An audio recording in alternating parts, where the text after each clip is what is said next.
Bienvenue, mesdames et messieurs, à Toute la Bible en parle. Le thème de l'émission d'aujourd'hui, la Bible dans la langue du peuple.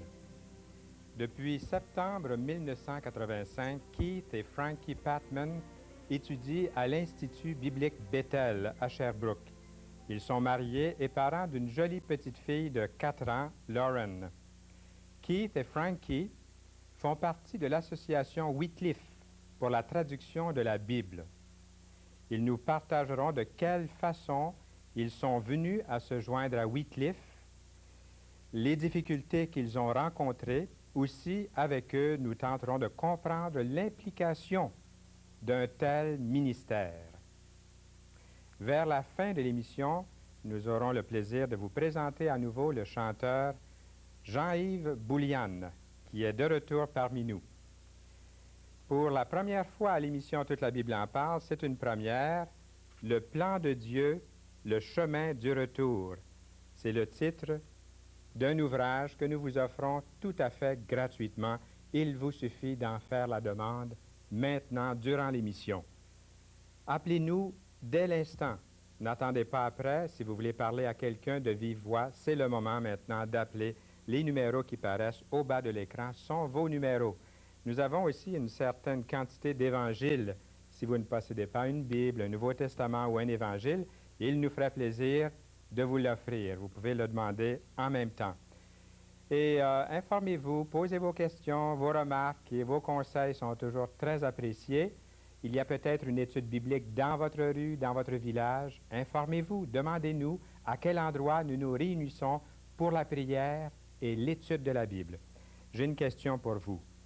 Quelle est la traduction de la Bible que vous utilisez? Quelle traduction de la Bible utilisez-vous? Appelez-nous dès l'instant pour nous le dire. Rendons-nous maintenant auprès de Keith et Frankie Patman à Sherbrooke. Keith et Frankie Patman de l'association Wycliffe pour la traduction de la Bible. Bonjour. Bonjour. Il nous fait vraiment plaisir de vous accueillir ici. Lorsque je pense à Wycliffe, je ne sais pas pourquoi, mais je pense toujours à un couple comme vous. Le Seigneur vous a vraiment appelé à un grand ministère. Nous allons prendre le temps de vraiment en parler ensemble. Mais auparavant, j'aimerais savoir ce que vous êtes, ce que vous faites en ce moment. Bon, nous venons des États-Unis et nous sommes ici à l'Institut biblique Bethel pour étudier le français. Depuis un an, nous sommes ici. Et l'Institut biblique Bethel est situé dans l'Estrie. Et c'est un endroit absolument, un petit paradis. Ah oui. Et vous étudiez ici maintenant pour perfectionner C'est ça. le français. Oui. Mais déjà, vous parliez le français avant de venir ici à l'Institut. Pas moi. Non. Non. Et moi, j'ai étudié depuis 14 ans, mais c'était un peu académique. Je n'ai pas parlé vraiment. Eh bien, je dois vous féliciter, puisqu'avant l'émission, nous avons déjà conversé ensemble. J'ai pensé que vous avez vraiment un don des langues. Le don des langues, vous l'avez. Nous en espérons. Dans ce ministère, vous aurez vraiment besoin d'avoir Ouais. beaucoup de talent pour parler, traduire la Bible. Donc, nous allons tout de suite vous demander, parce que c'est nécessaire de vous demander cette question-là, de nous décrire ce que c'est l'association Wycliffe. Bon, c'est une organisation internationale dont le but est de traduire la Bible dans toutes les langues qui en ont besoin. Et aussi d'assurer que les gens qui parlent ces langues peuvent lire la Bible dans leur propre langue. Et il faut dire aussi que chaque membre de Wycliffe est aussi un membre de SIL, la Société internationale linguistique, qui fait des recherches scientifiques qui sont nécessaires pour traduire la Bible. Je sais, par exemple, que Wycliffe est très, très respecté partout dans le monde, puisque vous rendez un service vraiment incommensurable dans certains pays, où on a dû compter sur Wycliffe pour pas seulement traduire la Bible, mais pour toutes sortes de raisons. De Oui. l'utilisation, par exemple, des services médicaux. Mhm. Il y a combien de langues? Je me suis toujours demandé combien de langues y a-t-il dans le monde? Ça doit être une question difficile à répondre. Oui, il y avait beaucoup de recherches sur cette question et Wycliffe publie un livre qui s'appelle L'Ethnologue et qui décrit à peu près 5500 langues connues dans le monde. 5500 langues Oui. connues. Et est-ce que ça veut dire aussi, nous parlons maintenant des dialectes et de différentes langues peut-être parlées dans des tribus ou si c'est des langues Oui. principales? Ces langues-là, ça 5500. Mhm. Ça représente plusieurs nations, Oui, je sais pas quelques exactement centaines combien. de Oui. nations Oui. dans le monde. Eh bien, pourquoi est-il nécessaire de traduire la Bible dans toutes ces langues? Nous croyons que la Bible est le message de Dieu pour tous les hommes, tout le monde, et c'est un message de réconciliation entre Dieu et les hommes.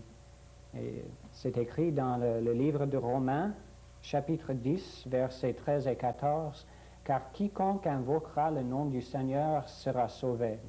Comment donc invoqueront-ils celui en qui ils n'ont pas cru? Et comment croiront-ils en celui dont ils n'ont pas entendu parler? » Alors c'est très important d'entendre la parole de Dieu dans sa propre langue pour vraiment comprendre ce message. Oui. Ce verset de la Bible indique qu'il est important que des personnes s'impliquent et soient engagées, soient envoyées. Et je me réfère à une des questions que j'ai devant moi ici. Il y a beaucoup de personnes qui peuvent s'impliquer dans le travail de la traduction. Et c'est parce que c'est un travail qui est très spécialisé. Nous parlons d'une équipe de combien de personnes? Vous avez combien de centres Wycliffe, par exemple, dans le monde? J'en ai visité un jour à Mexico, Oui. un beau centre à Mexico. Et de là, les missionnaires partaient dans tous les coins pour l'Amérique centrale, l'Amérique du Sud. Oui. Alors, il y a combien vous êtes au courant de combien de centres Wycliffe à travers le monde et de personnel? Je ne suis pas sûr combien de centres. Il y a à peu près 6000 membres maintenant, n'est-ce pas? À peu près. Oui. Et partout dans le monde, je ne sais pas combien de pays. Mais Environ 40. Oui. Enfin, j'oublie de chiffrer ça. Et une question c'est toujours une question posée par curiosité, là. Les gens voudraient, moi aussi, les autres voudraient savoir le soutien financier du personnel. J'ai une petite idée, mais est-ce que vous voulez que nous fassions une petite pause ici pour dire comment les gens qui s'engagent à Wycliffe sont soutenus et maintenus dans ce travail pour un certain temps? D'abord, nous prions Dieu Oui. parce que la mission ne nous paie pas. C'est à nous de découvrir les gens qui veulent s'impliquer dans le travail avec nous, dans une capacité financière. Mhm. oui. Et de prier pour nous aussi. C'est toute une équipe comme ça. Ce n'est pas juste les traducteurs sur le champ missionnaire, mais c'est les gens qui restent dans le pays. Mhm. Votre Église, par exemple, ou Oui, des amis chrétiens qui c'est ça. ne pourront jamais se rendre à je ne sais pas quelle place dans le monde où il y a une petite tribu qui n'a pas encore le privilège d'avoir même une partie de la Bible entre les mains. Et eux, ils seront tellement intéressés qu'ils voudront souscrire d'une façon ou d'une autre par des montants d'argent Oui. qui, en retour, aidera à cette mission Wycliffe et à ses ouvriers de continuer le travail, à parfaire le travail, n'est-ce pas? Oui. Ça va bien. Qu'est-ce qui vous a amené à vous impliquer comme ça, tous les deux? Pour moi, ça a vraiment commencé quand j'avais 9 ans. Oui, déjà. Oui, à ce temps-là, j'ai réalisé que je n'avais pas de relation avec Dieu. Et quelqu'un m'a expliqué ce que la Bible enseigne, que Jésus m'aime et qu'il est mort pour moi, pour payer mon péché, et qu'il a ressuscité pour me donner une nouvelle vie. Et donc, je demandais au Seigneur de me pardonner et de me donner cette vie. Et ça, c'était le commencement de mon cheminement avec le Seigneur. Et puis, après mon mariage, j'étais consciente des besoins spirituels des gens du monde. Et je savais l'importance de la parole de Dieu à cause de l'importance dans ma vie. Mais je n'étais pas certaine de comment je pourrais m'impliquer dans ce travail. Et en même temps, je suivais un cours de grec. Et c'était la première fois que j'ai réalisé que j'avais un don pour les langues et que j'ai beaucoup aimé cette sorte de travail. Et quand j'ai entendu parler de Wycliffe, tout à coup, Tout rêvé. oui, c'était la mission pour moi. Et Oui. le Seigneur a ouvert toutes les portes jusqu'ici. Gloire au Seigneur pour l'ouverture qu'il vous a donnée dans ce travail. Il vous a bien préparé.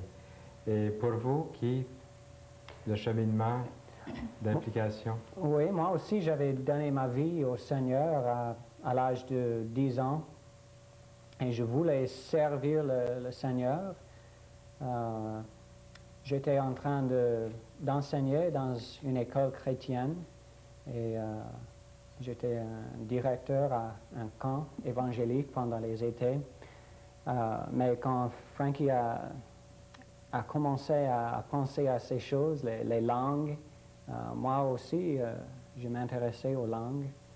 Et oui, nous avons commencé à prier et à parler aux autres. C'était le commencement pour nous. Est-ce qu'il y a eu, suite à votre témoignage de nouvelle vie, de nouvelle naissance dans le Seigneur Jésus-Christ, d'autres formations? Vous avez parlé du grec, vous avez découvert en étudiant le grec que Dieu vous avait donné vraiment des talents, des dons pour apprendre les langues. Est-ce qu'il a fallu d'autres formations, d'autres préparations pour en arriver à ce que vous êtes maintenant, tout prêt à partir? Oui, nous avons suivi 3 semestres de cours à un centre de Wycliffe à Dallas, Texas. C'était des cours de linguistique, de l'anthropologie, de l'alphabétisation, des choses comme ça. Et aussi, il a fallu que nous parlions le français, parce que le Cameroun a comme langue officielle le français.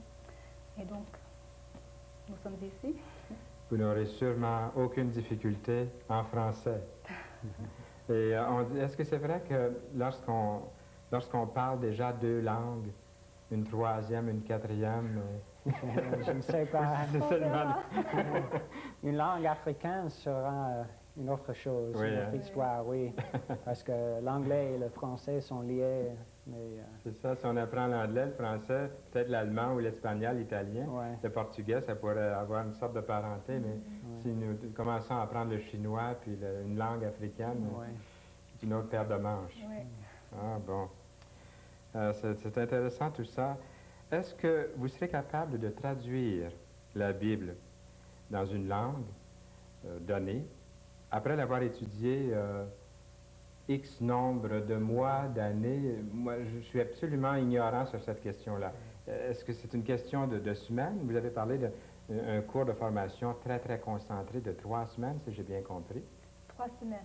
3 semestres, Oui. ah bon. 3 semestres, donc c'est beaucoup plus long. Mais pour une langue, vous entrevoyez combien de temps pour ça? D'habitude, il prend à peu près 15 ans de traduire le Nouveau Testament dans une langue non écrite. Mais nous ne pouvons pas faire ça tout seul parce que nous ne serons pas les experts dans cette langue d'une tribu. Alors, les experts sont ceux qui parlent cette langue dès leur naissance et nous devrons les impliquer dans la tâche de la traduction. C'est à eux d'assurer que la traduction est claire et précise dans leur langue. C'est à nous de vérifier si nous communiquons bien la vérité de la parole de Dieu en posant des questions. Nous venons de toucher le côté technique un peu. C'est Ouais. très intéressant parce que vous impliquez les gens du milieu, ce qui est naturel. Ouais. C'est eux vraiment qui connaissent la langue, C'est ça, oui. les accents et la culture derrière la langue Oui, aussi. oui. Ce Hein, n'est c'est pas vrai? juste une langue, c'est une Exactement, culture, c'est ça. oui. Et vous allez donc avoir des équipes, former équipe avec ces gens-là. Mais Oui. j'aimerais vous parler de votre couple. Est-ce il n'y aura pas aussi équipe? Vous allez travailler tous les deux ensemble? Oui, nous comptons diviser les tâches techniques comme la recherche linguistique et la traduction et aussi les tâches de la vie quotidienne. Nous avons une fille et nous allons l'enseigner à la maison et nous espérons partager cette tâche aussi. Une fille qui va demeurer là, chez vous, Oui. comme une personne qui va vous aider à faire le travail ménager. Oui, C'est ça? oui. Ou en même temps? Non? Oh, non. Elle parle de notre petite Oui, fille. oui. Ah, votre petite Oui. fille. Ah bon, OK. Et un autre enfant qui vient. Ah, félicitations, bravo. Mais est-ce que ça ne va pas présenter des difficultés de travailler tous les deux en équipe avec les enfants et puis leur éducation, le travail qui va presser là à la maison? Il y aura beaucoup de choses à faire. Quelles mais- sont les difficultés que vous entrevoyez? Nous pensons maintenant à des choses comme la séparation de notre famille. Ce sera difficile. Sur des périodes de De 4 ans. Ouais. 4 ans, autant que ça. Oui. Et aussi les maladies tropicales en Quand Afrique. vous parlez de famille, je vous interromps, ça ne veut pas dire entre vous deux, mais Non, non. la famille de Oui, vos parents. qui reste tous aux les deux. États-Unis. Oui. Oui. Mais entre vous, vous serez presque tout le temps Ah oui, oui. ensemble, Oui. avec les enfants et tout. C'est ça. Il y a Enfin, les maladies, comme vous venez de mentionner, Oui, qui oui. sont... Mais sans doute, quand nous serons là, nous aurons une autre perspective sur ces choses. C'est vrai. Ouais. Et les récompenses? J'ai hâte de voir ce que Dieu va faire dans la vie d'un peuple quand ils reçoivent la parole de Dieu pour la première fois. Ça doit être quelque Oui. chose. Oui. Oui. Et ce sera un privilège aussi de juste vivre parmi une autre culture et une occasion pour nos enfants de voir un autre pays, d'avoir une perspective un peu plus large que celui de la plupart des enfants américains. Vous voyez ça comme une éducation pour vos propres enfants, Oui, Mhm. oui. de pouvoir vivre... vous avez l'intention de vivre comme les gens du milieu? Autant que possible, Oui. mais avec des enfants, c'est un peu plus difficile. Mm. On n'est pas habitué au climat, à la culture, et ça prend du temps pour s'habituer. Comme dernière question, et ce n'est pas la moindre, puisque ça fait une quinzaine de minutes là, que nous parlons de Wycliffe pour la traduction de la Bible. Et je me mets dans vos souliers, là, et puis j'aimerais savoir, les souliers de chacun de vous, ce que ça va m'apporter, comme ce que ça va vous apporter à vous aussi, le grand public. Wycliffe pour la traduction de la Bible. Qu'est-ce que ça va nous apporter à nous et au public? Quelque chose que j'ai appris, c'est dit dans le livre de Jacques, que nous devons mettre en pratique la parole de Dieu. Et ça dit à moi que chaque chrétien est un traducteur de la Bible, parce que nous vivons ce qui est écrit dans ce livre. Et pour ceux qui n'ont jamais lu la parole, je recommande qu'ils le lisent, mais Amen. parce que ça parle beaucoup à notre situation, et ça a beaucoup influencé notre vie, ça a changé notre vie, et c'est très important.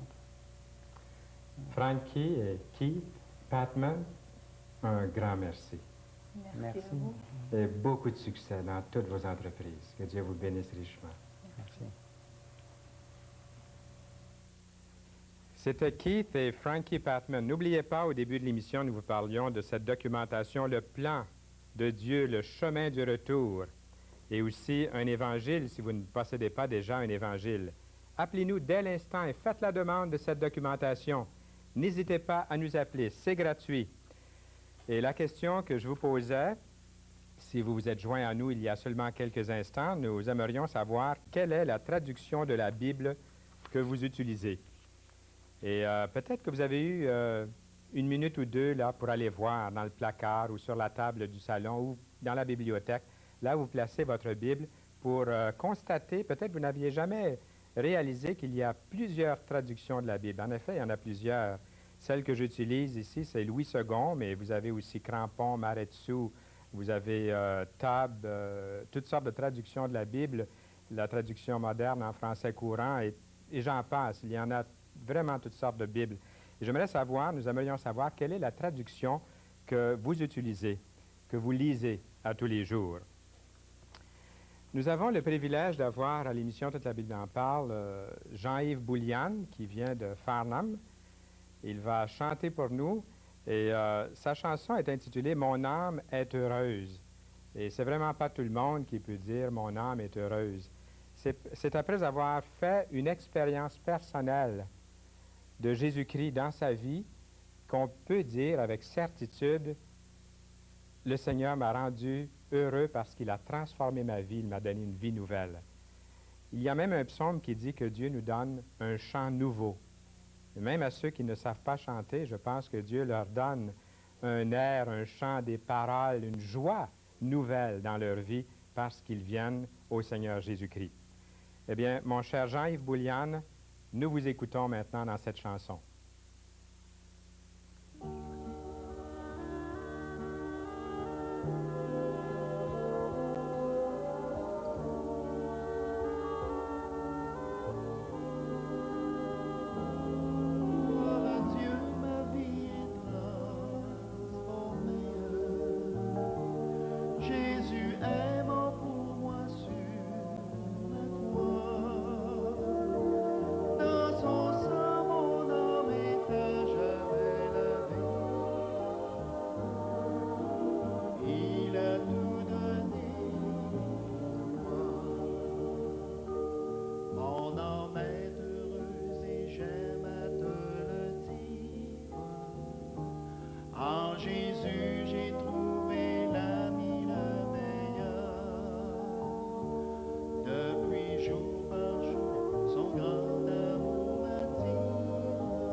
Gloire à Dieu, ma vie est transformée. C'est vraiment ça que nous voulons, c'est ce que nous voulons dire en réalité. Jean-Yves Boulian, merci beaucoup. Il a bien exprimé cette nouvelle vie. Cette nouvelle vie, puis aussi cette nouvelle vie nous parvient par Jésus-Christ, qui est vivant, qui est authentique. Et où est-ce que ça commence? Bien, ça commence avec la lecture de la Bible. Est-ce que vous avez trouvé votre Bible et vous êtes intéressé de savoir lesquelles traductions existent? Il y en a plusieurs. Et s'il y a quelqu'un là, si vous possédez plusieurs Bibles à la maison, j'aimerais vous poser quand même une autre question à vous qui connaissez déjà la Bible et qui lisez la Bible régulièrement. Laquelle traduction préférez-vous lire? Et appelez-nous maintenant pour nous dire laquelle vous préférez lire. Et si vous n'en avez qu'une à la maison, appelez-nous et dites-nous laquelle vous avez à la maison. Il serait intéressant de savoir, dans la population, qui lit quoi et quelle version. La Bible est encore le livre le plus vendu au monde, le plus lu.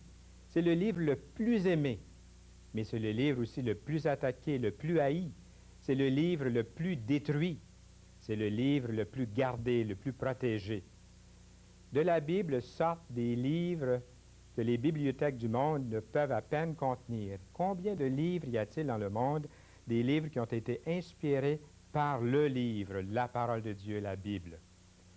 Un jour, quelqu'un a demandé un père de famille a demandé à sa famille, à ses enfants, il était malade, il était mourant, il a dit, « Allez me chercher le livre. » Et puis les enfants lui ont dit, « Mais quel livre? Tu as plusieurs livres, papa. » Il a dit, « Allez me chercher le livre. » Ils ont compris. C'est un livre incomparable qui a transformé notre vie. Et commencez à le lire, de préférence dans le Nouveau Testament, peut-être à commencer avec l'Évangile de Jean. L'Évangile de Jean est un livre très profond, mais facile à comprendre, facile à lire. Et vous allez trouver le chemin du salut dans l'Évangile, dans la parole de Dieu. Quelle est votre traduction de la Bible? Laquelle traduction préférez-vous? Et nous avons toujours cette documentation. Si les numéros ne paraissent plus, vous pouvez toujours noter l'adresse à la fin de l'émission et demander le plan de Dieu, le chemin du retour, cette documentation qui vous est offerte absolument gratuitement. Nous avons aussi une bonne quantité d'évangiles si vous voulez en même temps demander un évangile.